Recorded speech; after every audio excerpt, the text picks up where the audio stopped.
If you work in childcare, you will know that this is a grossly common practice in millennial parents. I have worked with neurodiverse children, I have worked with neurotypical children, I have worked with children pre-pandemic, and I have worked with children post-pandemic. There's a lot to take from my experience with kids, and I have never seen anything like the generation who is going into elementary school during the pandemic. I've never seen anything like it.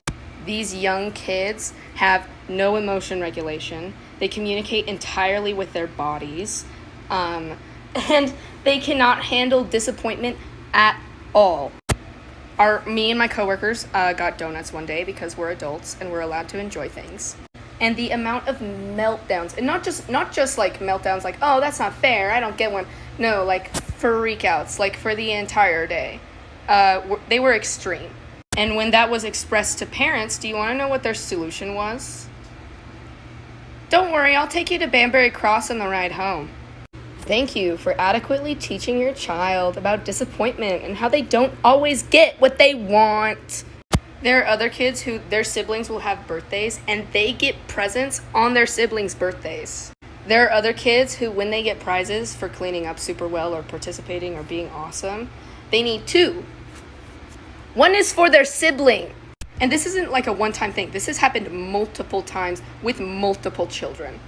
And there is only so much a program can do to teach your child not to communicate with their body.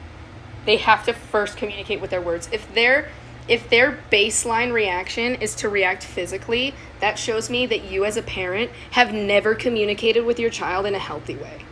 Especially with the pandemic, that's traumatic for kids. Like, if you have a neurodiverse kid who went through the pandemic, you better be 10 times the parent that you were before, because that's what your child needs. And I look at Gen Z parents, like the parents who are just barely having babies.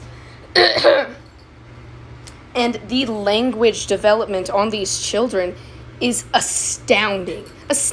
And I can see how their parents have talked to them as if they were people. That is such a generational switch that is happening right now, is that children are being treated like people, and it is affecting them in such a positive way in social situations. Don't have a child if you're not going to treat them like anything other than passing your genes along. Don't have a child if you're not going to treat them like a person. Don't have a child.